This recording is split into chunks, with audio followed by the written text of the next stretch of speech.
جی بسم اللہ الرحمن الرحیم۔ تو ہمارا سلسلہ چل رہا ہے کہ ایک سیغے کی مدد سے قرآن پاک کی آیات کو احادیث کو حل کرنا۔ تو کل ہمارا سبق تھا ضربت، جو واحد مؤنث کا سیغہ ہے، اس کی مدد سے قرآن پاک کی آیات اور حدیث مبارکہ کے اندر اس جیسا جہاں لفظ ہے اس کو حل کرنا۔ تو آج جو ہے ایک حدیث پاک ہے، الصلاۃ وما ملکت ایمانکم۔ یہ نبی پاک صلی اللہ علیہ وسلم کی آخری نصیحت ہے، آخری وصیت ہے، آخری پیغام ہے اس اپنی پیاری امت کے نام۔ جب آپ اللہ کے پاس تشریف لے جانے والے تھے، آپ کا آخری وقت تھا، وصال کا وقت بہت قریب تھا، تو سب سے آخری بات جو آپ نے اس امت کو ارشاد فرمائی، سب سے آخری جو واعظ آپ نے اس امت کو ارشاد فرمایا، وہ پیارے نبی صلی اللہ علیہ وسلم کی پیاری اور بابرکت زبان سے یہ الفاظ نکلے تھے، الصلاۃ وما ملکت ایمانکم۔ ہم نے اس کا مطلب سمجھنا ہے اور اس کے اندر آنے والا جو صیغہ ہے ملکت، اس کو بھی سمجھنا ہے۔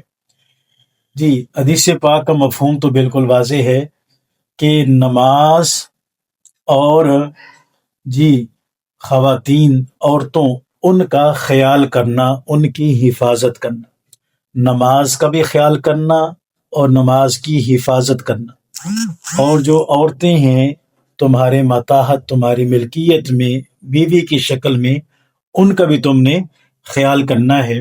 تو اب اس حدیث پاک بھی سامنے آ گئی، ترجمہ بھی سامنے آ گیا، اور اس میں جو ہمارے ہم نے جو صیغہ حل کرنا ہے وہ ہے، دیکھیں، مالکت، ضربت، مالکت، بالکل ایک شکل ہے دونوں کی۔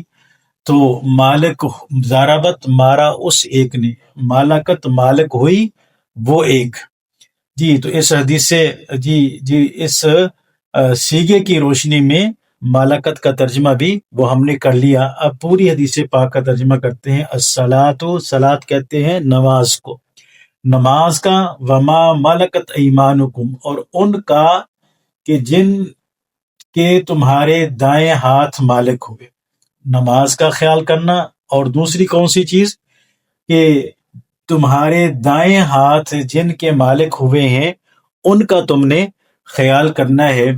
تو اب دائیں ہاتھ مالک کس، اصل میں یہ لفظ استعمال ہوتا ہے باندیوں کے لیے، جو لونڈیاں اور باندیاں تھی ان کے لیے یہ لفظ استعمال ہوتا ہے، چونکہ باندی بھی انسان کی اپنی ذاتی ملکیت میں ہوتی ہے، اور یہاں مراد خواتین ہیں، عورتیں ہیں، بیوی کی شکل میں، اس لیے کہ بیوی جو ہے وہ بھی انسان کی اپنی ملکیت میں ہوا کرتی ہے۔ تو مالکت ایمانکم، اس سے مراد بیویاں ہیں۔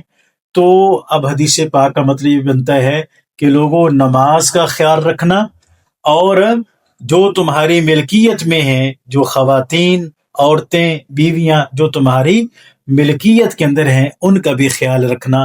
تو اب اس حدیث پاک کا ہم نے ترجمہ بھی سیکھ لیا، مالکت کا جو صیغہ ہے، صیغے کے اعتبار سے اس کا ترجمہ بھی کر لیا، اور نبی پاک صلی اللہ علیہ وسلم کی مبارک اور بابرکت زبان سے، مقدس زبان سے جو آخری کلمات آپ نے ارشاد فرمائے اس امت کے نام، وہ الفاظ بھی الحمدللہ ہم نے سن بھی لیے، دیکھ بھی لیے، اور ان کو الحمدللہ پڑھ بھی لیے۔